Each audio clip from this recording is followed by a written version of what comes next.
starting the second session, that is on the focus group discussion. So before I do that, I just wanted to share one.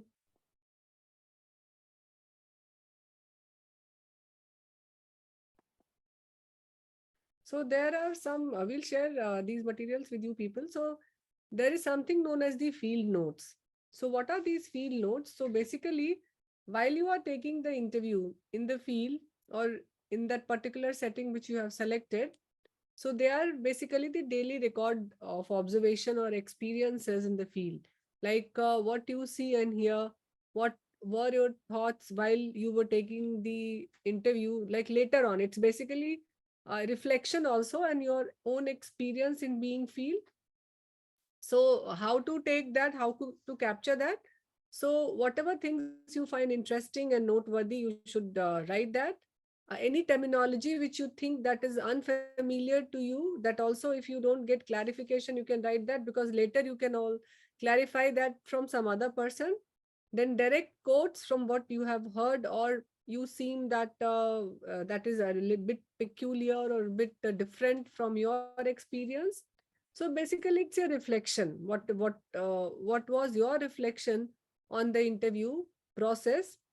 What were the challenges faced? How you sought the solution, or whether that solution, that the problem, it was that challenges it was overcome or not? Then how was the travel, the language? What was the process of the seeking appointment? Like one episode, I will share with you people that once we took appointment with one very senior person, and we traveled for I guess maybe 100 kilometers. And when we reached there, that person, he wasn't available at that particular point of time. He forgot that he has given the appointment. And then when we called that person, then he said simply that, oh, I'm sorry, I forgot. So those things also you can write, because that will help you in when you are conducting your this process again. This will help you in reminding or all those remedial actions. So always call the person on the day also when you are going to meet him. Remind him that you are coming at this particular point of time. And then again, what was your pleasant experience? What was the experience which was not so pleasant? And so on. So these are the, like, what worked best for you, any innovation which you have practiced then and there, or you sought help from any other person in the field, that also you should write. So these are basically the field notes. And then coming to example of a poor transcript.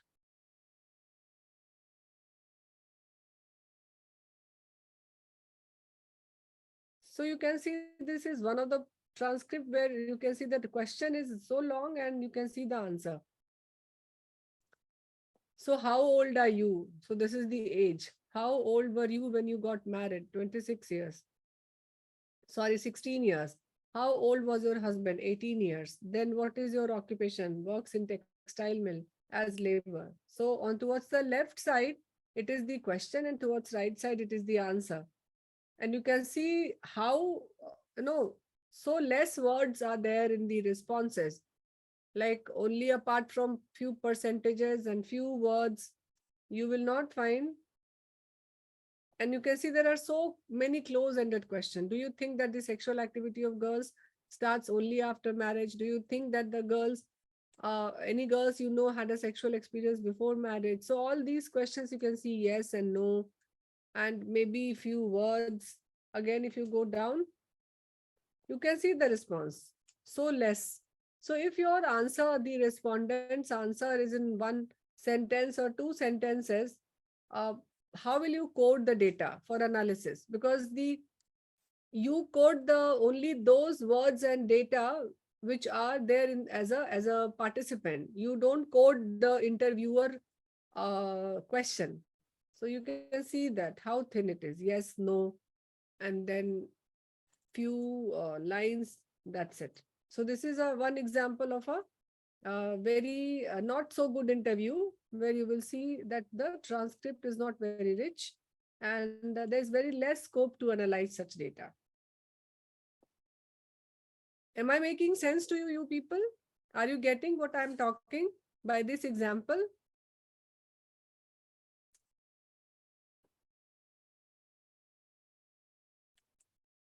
Can anyone write yes or no? Okay, thank you. Then I will go for this data collection, that is the focus group discussion. So this focus group discussion, when will you prefer the focus group discussion as compared to the in-depth interview? So when you have a research question like this in mind, like why do people opt for treatment in any specific hospital? If your research question is like this, or why do people choose for any treatment options? Why do people get impatient in hospital? Why do first year students get adjusted in hostel life? Or if your research question is like how do residents cope up their stress? What are the barriers in accessing healthcare for an autistic child? How many families decide about availing treatment for childhood diseases? So all these research questions, what have you seen?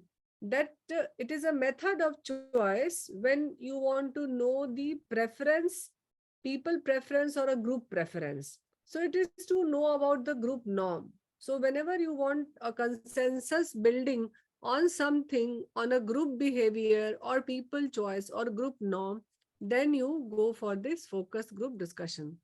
So focus group discussion is about group opinion, and that's the way a focus group should end. Because after conducting focus group, you again summarizes whatever the participants have said, and that's the opinion, that's the collective opinion of the group. So the main purpose of a focus group discussion is to explore how people think cohesively as a group on a particular research topic or a central phenomena. Example can be if you want to do the need assessment, then again this need assessment of the curriculum development, or if you want to do program evaluation like Anemia Mukt Bharat. So that's a group of the group opinion will be needed there. So that's why focus group discussion can be done. So now you can see there are two methods. There is a method towards the left side and there is a method towards the right side. So towards the left side, this one, what is your opinion? What about the group interaction? Group interaction is more in the first, if I label this as a first scenario and this is as a second scenario. So the group interaction is more in first or in second. In first, in first it has got no group interaction, no interaction in first, and second it is better. But again, have you ever seen this again as a method of data collection? This one, second has more interaction, true, where everyone is talking to the facilitator or the interviewer. So what is this method of data collection? So this method of data collection is known as the group interview. When you do the interview but in a group, that is known as the group interview. And towards the right side, this is the FGD, because here the role of the interviewer is very minimal, only as a facilitator, and all the rest of the people are discussing things. So this is the actual FGD, and this towards the left side, this is a group interview. Now, why to do FGD? So basically, FGD, we do it because you know that there is as a data collection method also, we do the triangulation. So as a chief source of data or as a data collection method, we do the FGD, and generally it is said that if you, in 4 FGD, you can get approximately most of the response.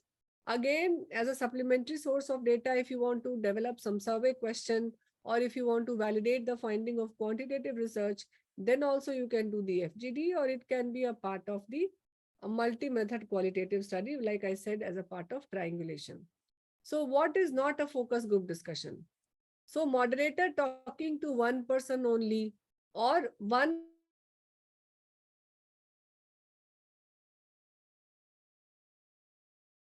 or one person talking to many people, or one person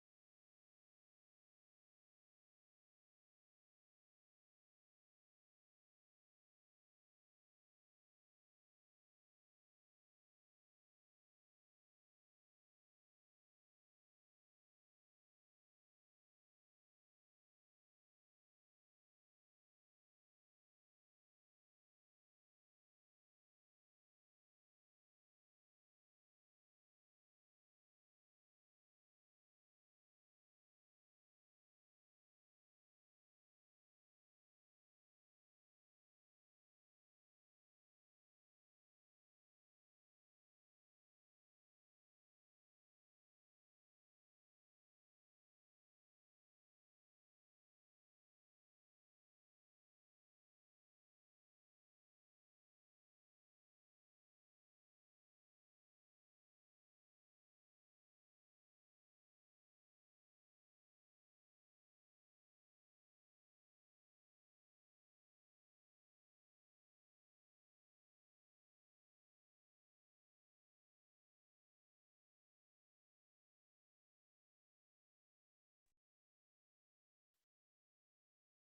So can, oh, thank you.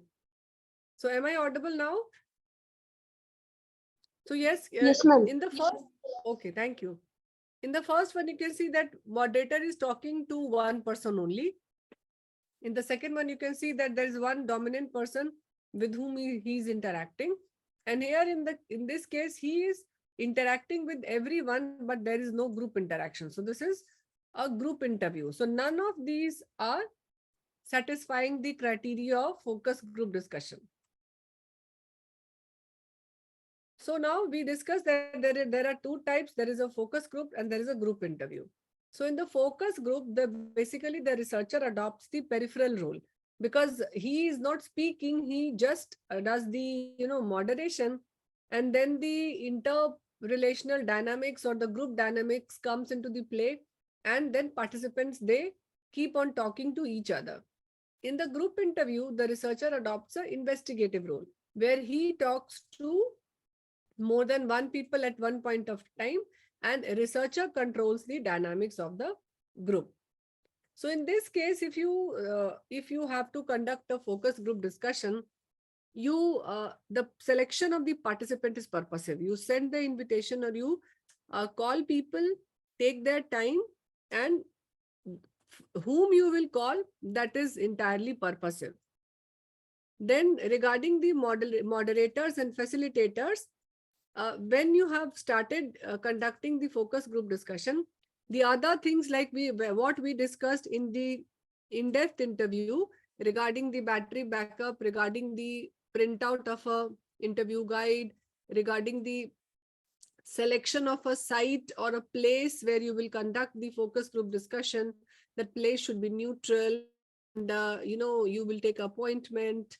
And in case of a focus group discussion, again, the this moderators and facilitators, you have to keep the members on track while you are conducting the focus group.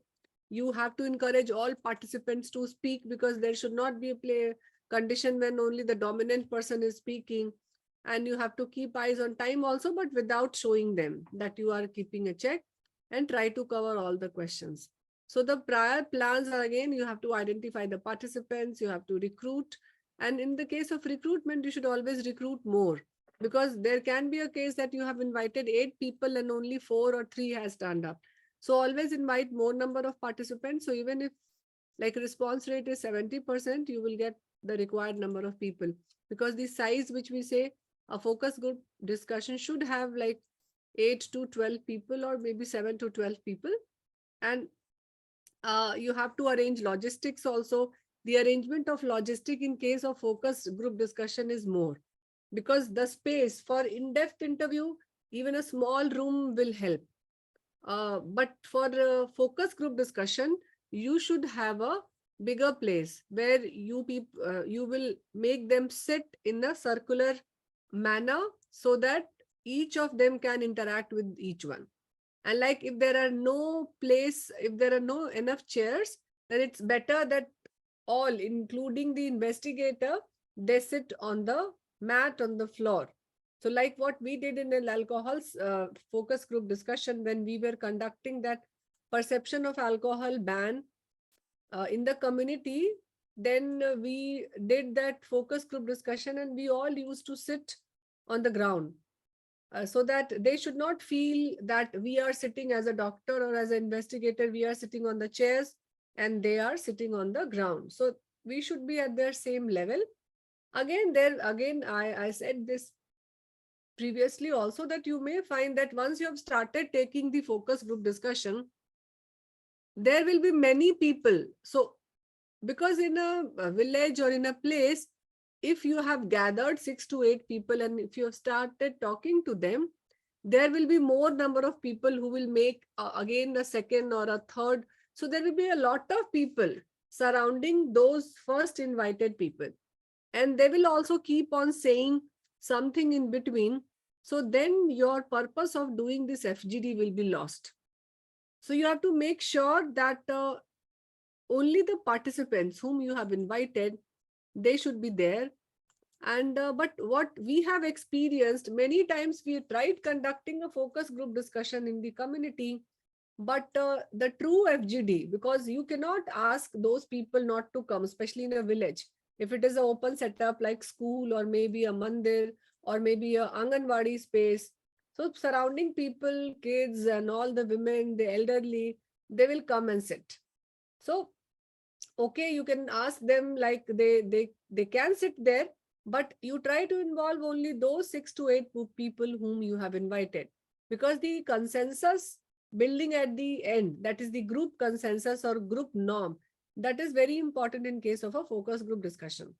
So the interview guide, we know in this case also you should remember or you should memorize the interview guide.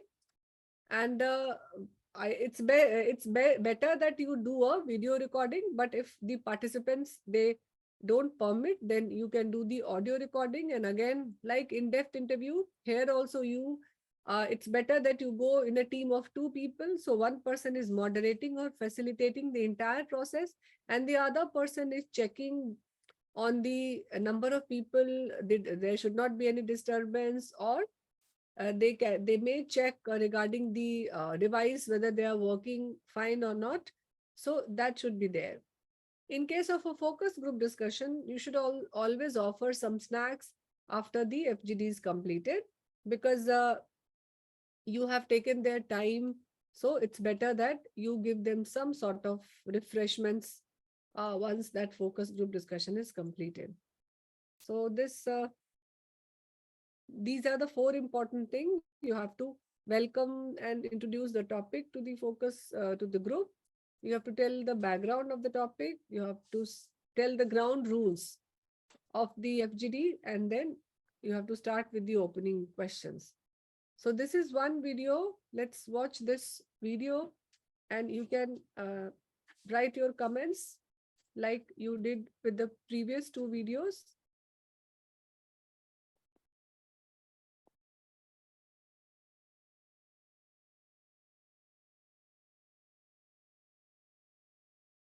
The moderator is about to begin the actual focus group. This introduction is short and snappy and covers 4 points: a welcome and introduction to the topic, some background on the topic, ground rules for the focus group, and the opening question.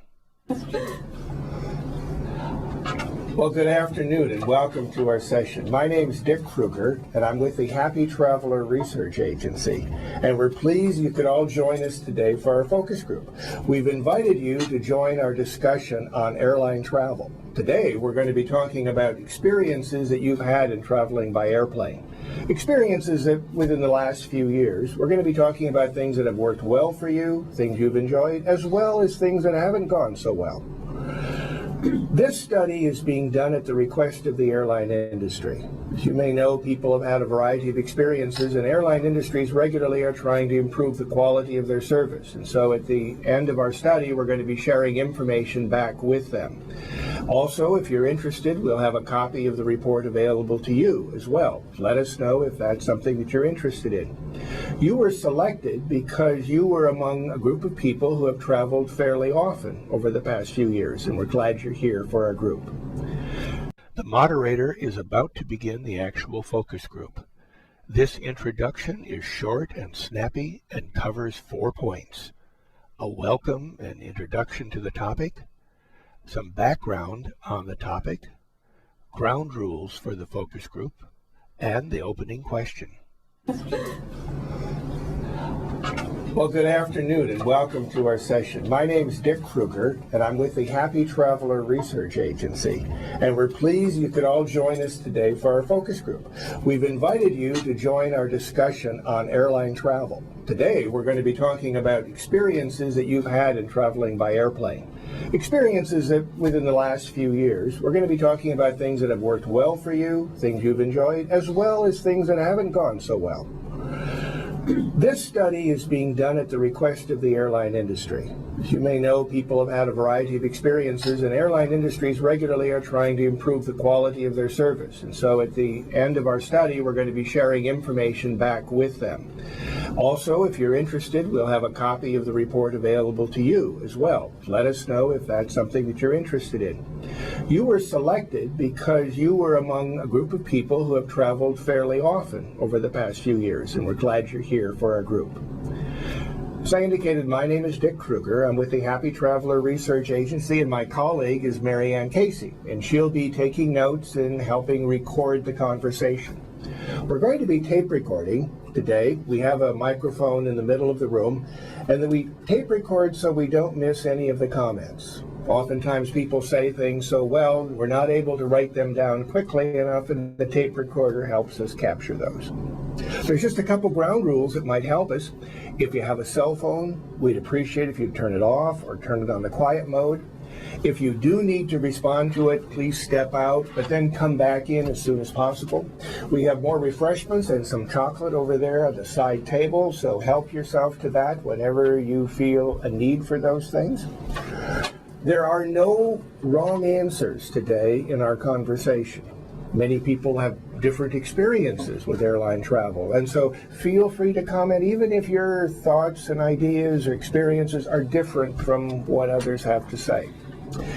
My job is to guide the conversation and to keep us on time and be sure that we finish at the end of our allotted 2 hours today.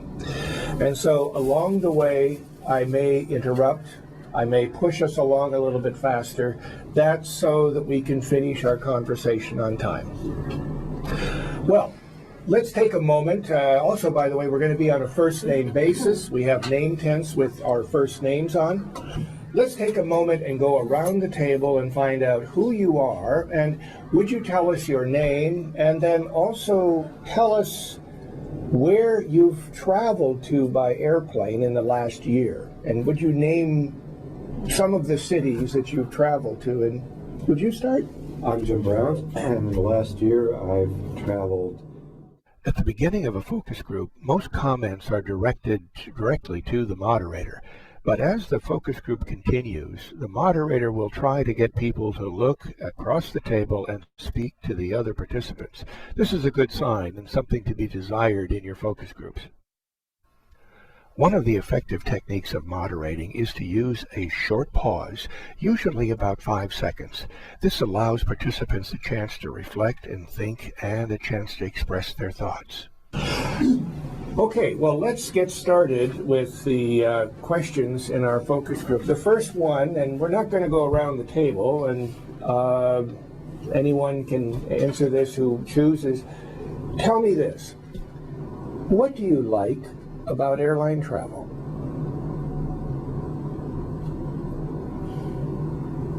Oh, I can start, Dick. I like that it gets me between two places relatively quickly.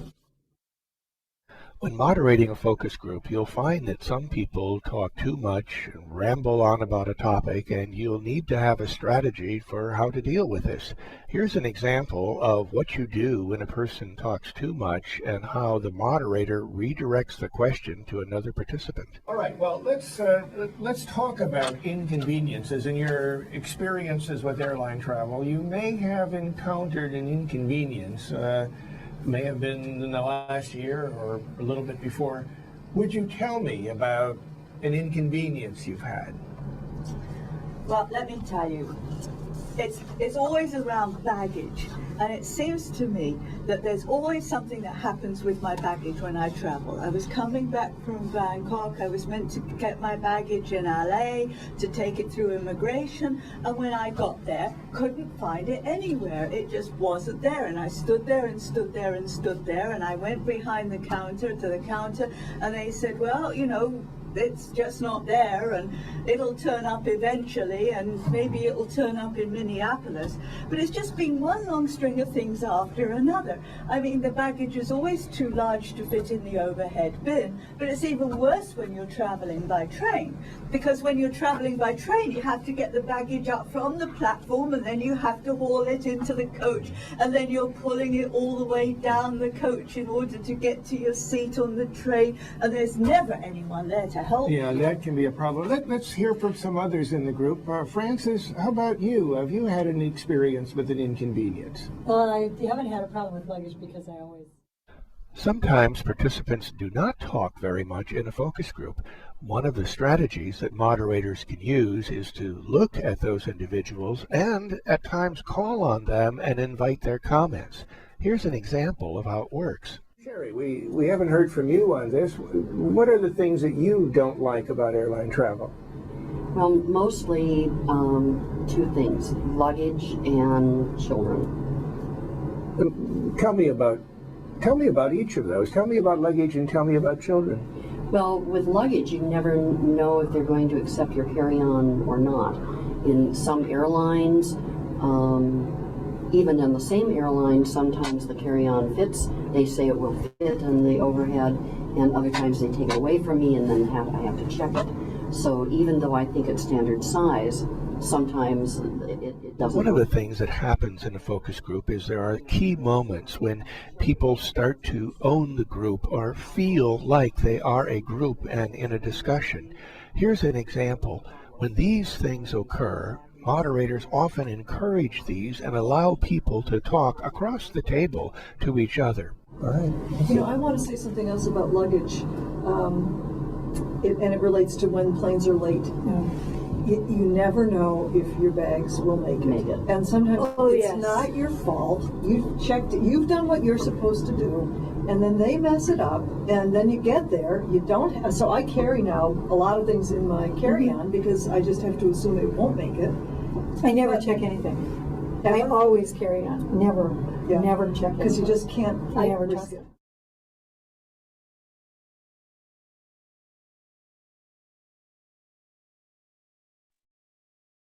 So you have seen what are the good points while or how to conduct a FGD.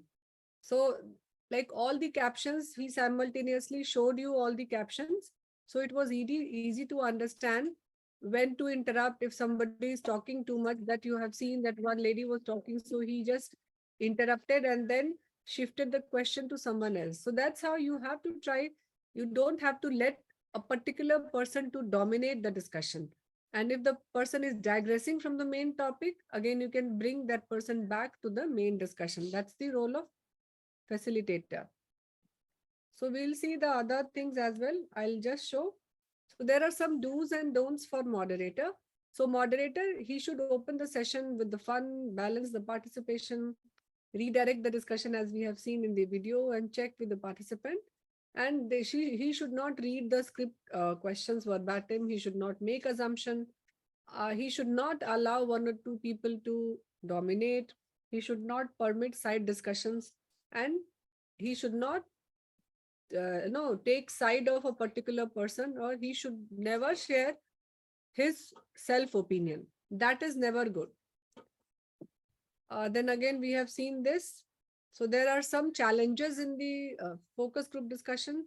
There can be like too homogeneous or too heterogeneous participant, and that can lead to the lack of representativeness.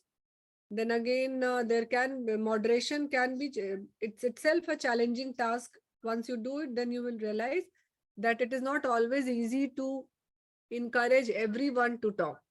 And then while making transcript also, you will see that analyzing, making the transcription and analyzing the FGD, it is a very a much difficult task as compared to the in-depth interview. Because in FGD, you have to write like participant 1, 2, and 3, and it is difficult for the note taker also to write down the notes in case of an FGD, where it is a little bit in control with the investigator when you are doing the in-depth interview. But still, if the study warrants that you need a group opinion on a particular issue, you have to conduct a FGD. So there are situations when FGD should be avoided. So if it is a very sensitive topic where the participants, they don't want to share their self thing or some confidential thing in a group, then you should not do the FGD. If you are exploring personal opinion or personal experiences, or you are measuring the attitude of a person, you should not do this. Then coming to the group sizes or the number of focus group. So we see that it has been seen from the experience that in 2 to 3 FGD, if your selection of the participant is very meticulous, almost 80% of the theme you find in 2 to 3 FGD, and 90% of the themes are in the 3 to 6 FGD. So, but we recommend that at least you should do 4 FGD, even many authors, they said that 3 FGDs are enough to identify the most prevalent theme. And then there are situations when the FGD should be avoided, like when the group is not talking, you should avoid FGD. In FGD, there is a meaning attribution. Now, what do we mean by meaning attribution? Like whatever definition of a particular topic, if one person has said, and if the other people are not knowing or less knowing, then they start saying yes. So that's the meaning attribution. Then there are people pleaser in the group. So there can be like 2, 3 people who will say all good just to please the investigator. So if that is the case, it should be avoided. Again, there are theories of social interaction. So that says that if you involve a group of people, then the individual responsibility goes down. Then the other person who speaks less, he will think that, let the other participant talk. I am just going to sit here and listen. Like you see in a batch of students also, if you make a group of 4 to 5 students, you will see it is only the 1 or 2 students who are doing the work, and rest 3 are not doing anything. So that's the problem with any group size. So that's why if that is the case, you should not do the FGD. Then group think is again same, saying yes to all the people, dominant people who are, conveying some message or giving their opinion. If there is a dishonest response, if the dominant people are leading the discussion, and again, time, effort, and money, that is more in case of a FGD as compared to in-depth interview. The number of in-depth interview will definitely be more. And in FGD, you can get those themes in 3 to 4 FGD. But still, the conduction of FGD, doing it in a balanced way, in an ideal way, is challenging as compared to the in-depth interview. That's why in many of our studies also, like RSV also, we started with FGD and in-depth interview both, but our experience in the field was not very encouraging. And then we stopped doing the FGD and we have converted that to the in-depth interview. So ultimately, we did not do FGD because I said there's a problem. There will always be a problem of space. And a lot of background noise will be there. A lot of people will come and go. So unless and until you have a controlled environment, it is difficult to do an FGD. So that's with the focus group discussion. Then then we can go towards the third session. That is how to make the transcript. So because ideally what we do in our workshop, that once you are back with your we tell you the process of transcription, then the interview which you people have recorded, you will make the transcript of that interview, and then you do the coding also. So we share the transcript of all the participants to each and every. So all the participants should have approximately, I guess today there was 26 or 27 people. So 27 transcript, and you will analyze using QDA minor light on the same transcript. So that's the way you will learn also what is how the process flows down, and how we have started with the making a research protocol to making an interview guide, conducting the interview, making the transcript, and then doing the coding, extracting categories, and then theme, and if possible, a theory, depending on the uh, what is the qualitative research method we have chosen. So coming to the